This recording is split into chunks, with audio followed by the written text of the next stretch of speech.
Hey, what's up guys, John here. I'm in downtown Los Angeles, 2 blocks from Whole Foods, 3 blocks from the Ritz-Carlton, and about 4 blocks from the Crypto.com arena. This is the best area of all of downtown LA, and you'll see just how fast this entire city is collapsing. This isn't a Skid Row type of pocket of downtown LA. This is the nicest of the nice. That's for lease. Across the street is for lease. This right here, already getting vandalized. This is all closed up. They're trying to lease this out. It's a disaster what is happening here. Crime is out of control. I mean, they have literally cops on every other corner, just parked, sitting there, letting people know it's okay, it's safe to walk around downtown LA at night. And they want to be close in the event that, something happens, for lease, something happens, they're there to protect. Now, is that a neighborhood where a business owner would want to start a business or run a business or operate a business? Flash mob robberies across Los Angeles have retailers on edge. These 3 Target stores in the Bay Area will all be shut down. And the reason? Retail theft. Surging crime being blamed for the closure of an enormous 65,000 square foot grocery store in San Francisco. Well, I would argue probably not, right? I would argue it's the complete opposite. I'd argue that business owners don't want to be in downtown Los Angeles. And they're voting with their dollars, right? They're leaving the city in droves. Like I've been to San Francisco, a week ago. I've been all over America, looking at all of these cities to kind of get an idea of what's really going on. Is this really as bad as what they're saying? Look, I'm going to be honest. It's worse. It's worse. They're not telling people how bad these cities actually are. Like what I think is going to happen in a beautiful city like downtown LA. Look, I love LA. I love California. I don't like what is being done to it. That's for sure. So much so that I left California. But when you think about it, it is so well positioned for the greatest real estate takeover or collapse that we've ever seen. Like this right here is Whole Foods. This right here is Whole Foods. Generally Whole Foods, they'll pick the best locations to have their stores to attract those high income earners to come out there and spend money. Well, this is what the high income earners look like in downtown LA, right? You don't see any because it's completely vacant out here.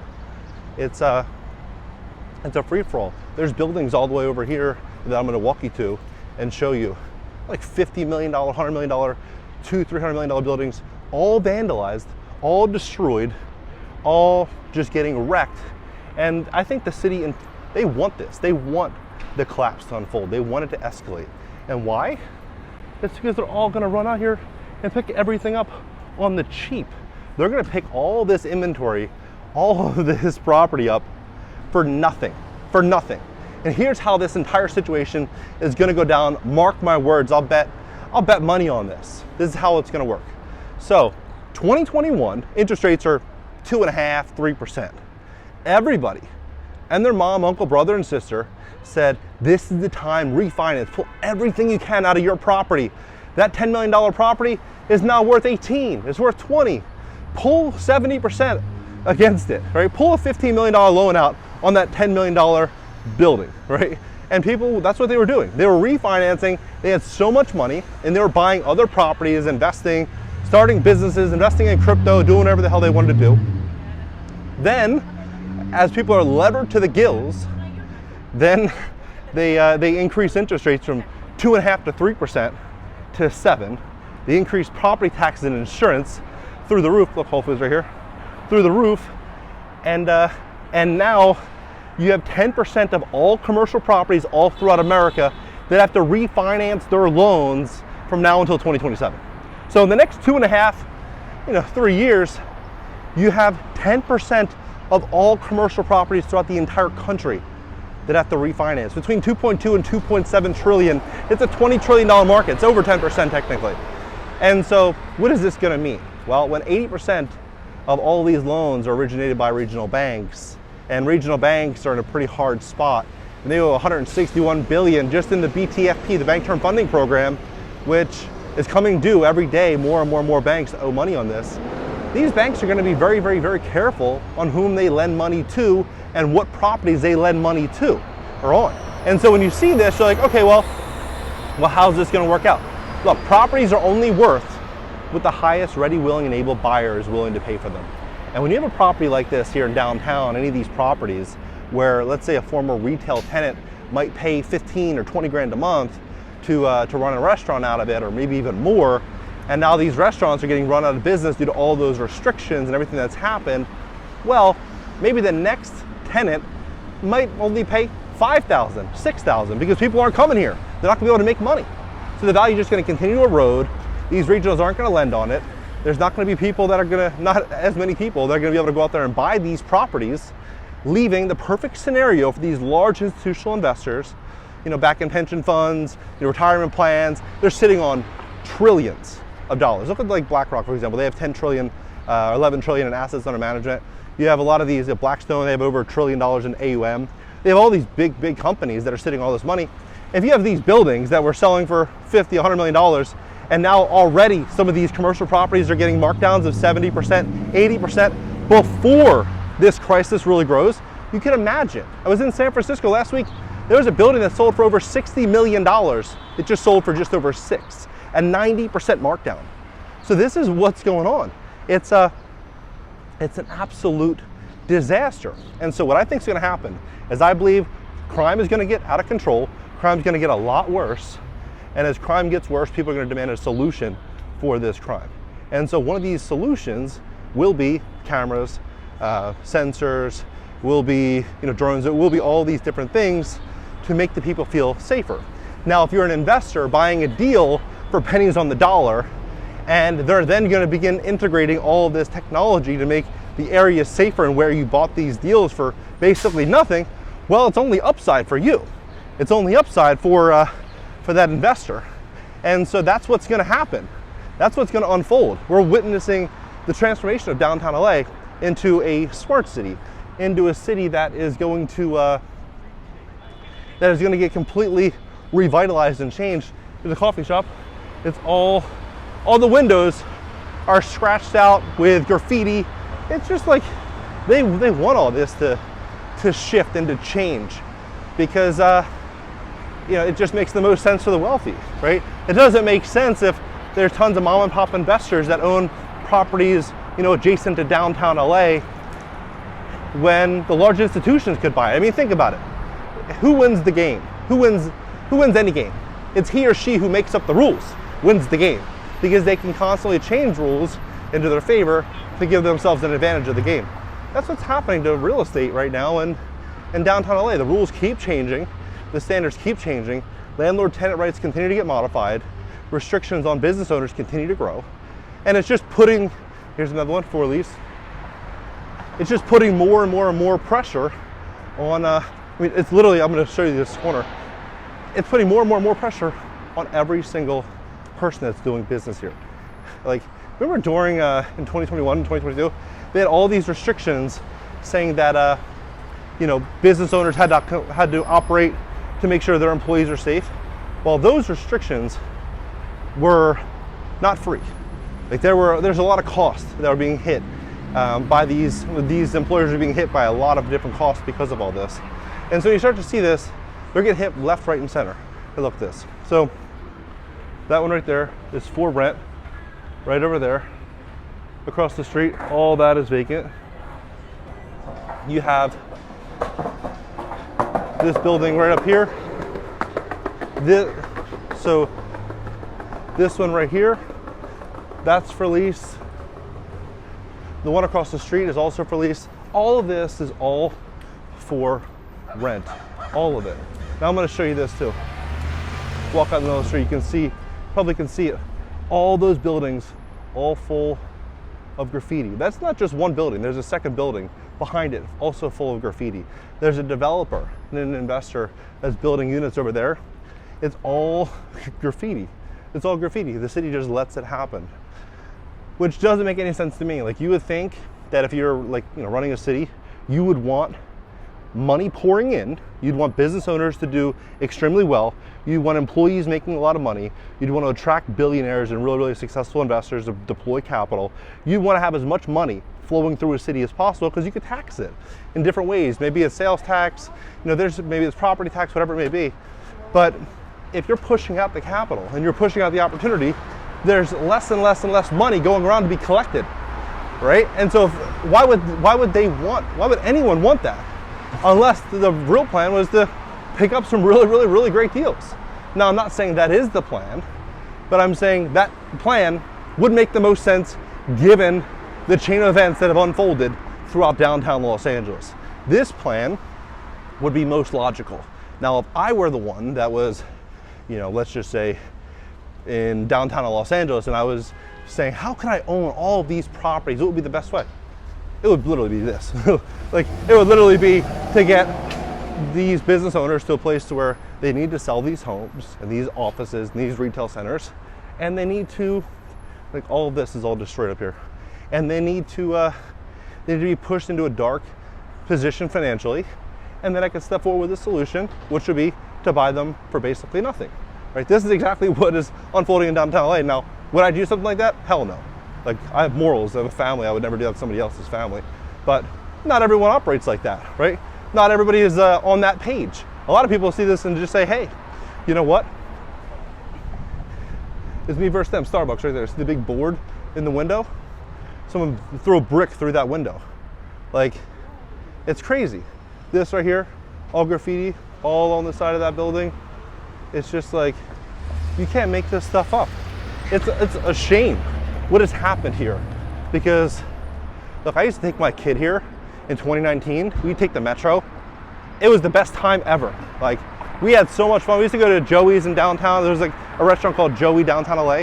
We used to go there, get chicken parm, and it was an awesome time to get a ice vanilla latte at the end. And now, would I take my kids here? Hell no. Hell no. Would I take my kids here during the day? Or here in general. There's nothing to do, and there's a lot of people that I think look not that stable up here. They look like they need help. They need assistance. And I just wouldn't want to put my kids in that type of situation. Like, there's a lot of crime here. There's cops on every other corner for a reason. They're not just here because they like to hang out in downtown LA. They're here for a reason, for a purpose. The one for Elise across the street. I mean, it's a huge sign right there, for Elise. I don't know if you can see that. It's like kind of, there you go, right there, for Elise.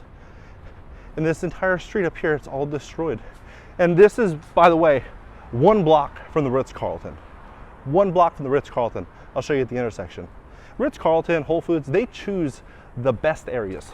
They want people that are making 200 grand, 300 grand a year to go, or more if you're at the Ritz, to go park their money there, right? They want to get a piece of all that money that's coming in through their pockets.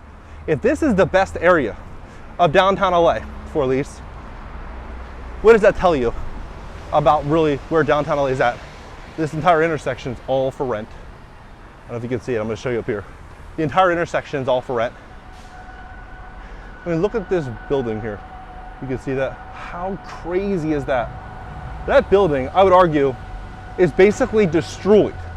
You could say, oh no, it might just be paint. Look, they break in there at night. They're busting out all the windows. They're doing significant damage. And as they repair it and fix it, they destroy it again.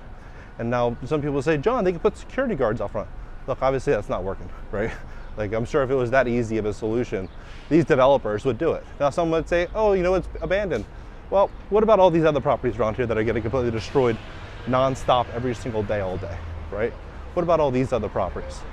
Well, that's the answer, right? Because there's a developer right here, I'm gonna show you, has security out front sitting there, and their property is getting screwed up. Their property is getting destroyed. Another one for lease, that one's closed. This entire corner for lease all over here.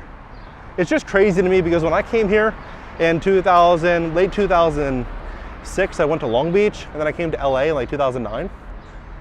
LA, like downtown LA wasn't great then. It started really kind of picking up like 2016, 2017. But like all of LA was like, it was basically paradise. Like I would have never, ever, ever imagined going anywhere else or doing anything else, right there for lease. But now looking at it, I would never imagine sending my kids to school here, moving here, buying a house, anywhere near here unless there was like a radical change, because I personally think they're going to continue punishing these property owners, these business owners. They're going to just keep moving more and more and more into that direction.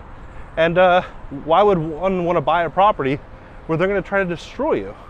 It doesn't make any sense unless you're buying that deal for like 40 cents on the dollar, 30 cents on the dollar, 20 cents on the dollar, like what some of these investors are doing right now in commercial real estate in San Francisco and downtown LA, and in certain New York City. They're buying these extremely distressed properties. Unless you can do that with single family in LA, it just doesn't really make sense right now.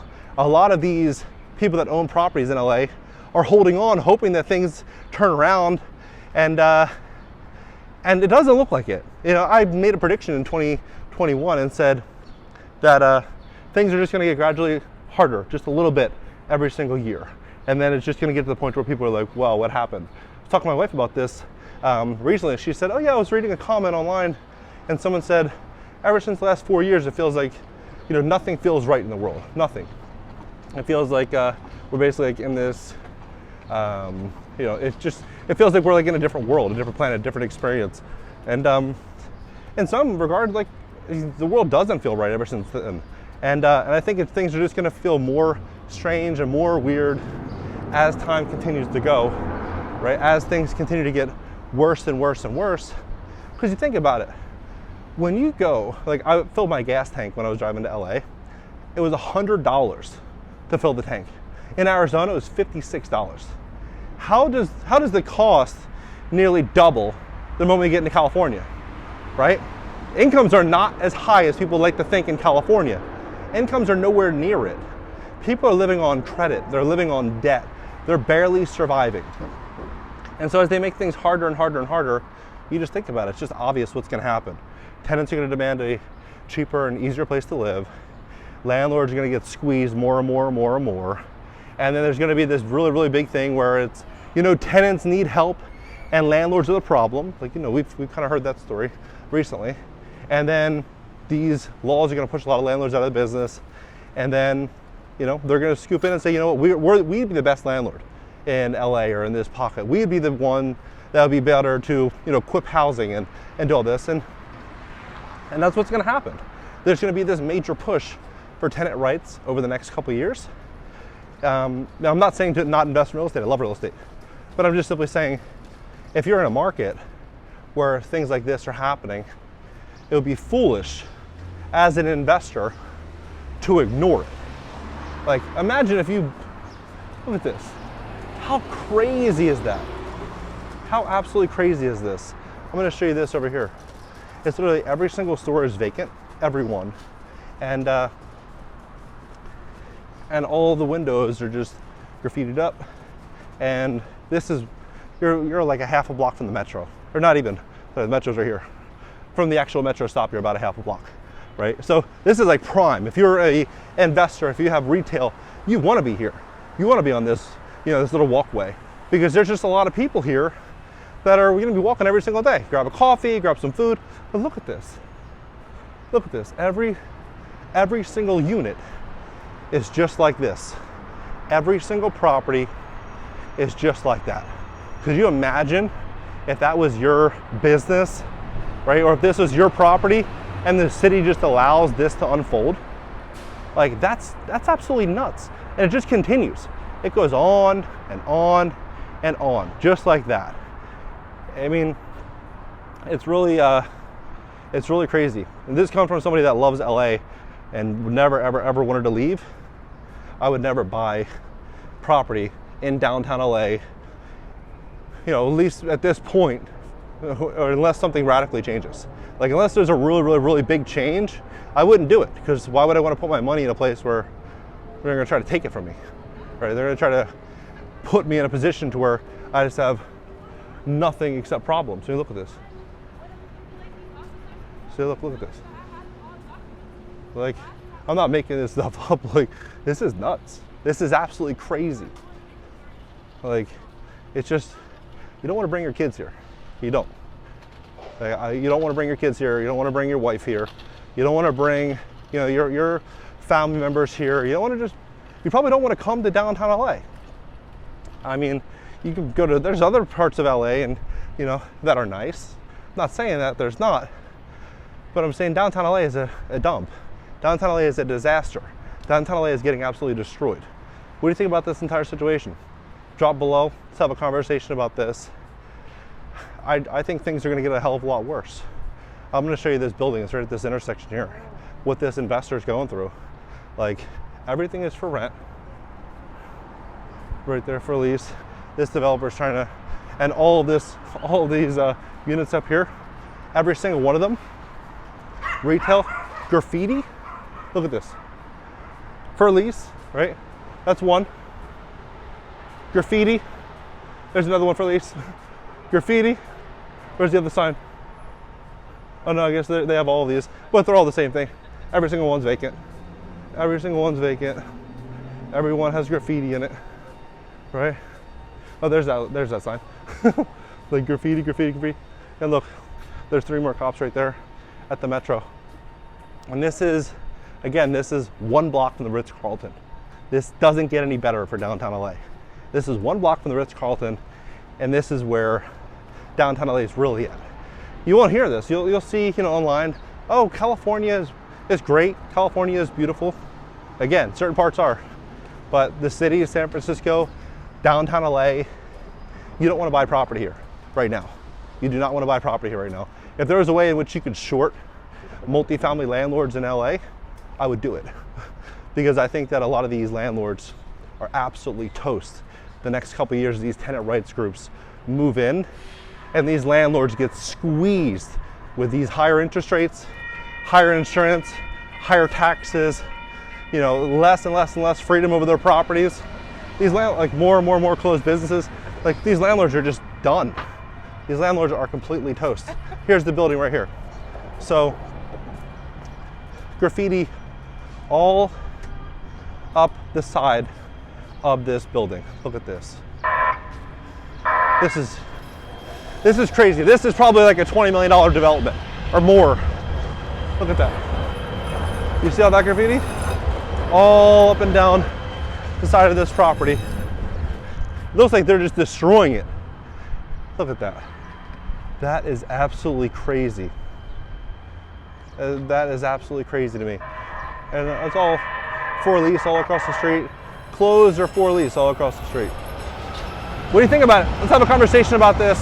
If you like to fix your credit, the position yourself, what I believe is going to be, especially in LA, a major wealth transfer. We'd love to help fix your credit. If you are in any major city, pay very close attention to what's happening inside of your city. Don't speculate and say, you know what, everything is going to be great, everything's going to go back to normal. Look at the last couple of years. Things aren't going back to, back to normal. Things are going to get harder and harder and harder. You want to have cash, you want to have stable income, you do not want to have any consumer debt, and you want to have exceptional credit. You want to put yourself in a position where if you're a bank, you'd want to lend you money. So if you put yourself in a really good position and check those boxes, you're going to be a lot better off. You definitely don't want to walk into this situation thinking that a solution is going to be provided for you and everything's going to be great, because I don't think that's going to happen. So if you'd like to fix your credit, we'd love to help you if you have a problem there. GreatCreditFast.com. If you have late payments, medical bills, charge-offs, foreclosures, bankruptcies, repossessions, or any issue at all like that in your credit report, go to GreatCreditFast.com. Click the link in the description just below this video. Schedule a free call. Catch you next video.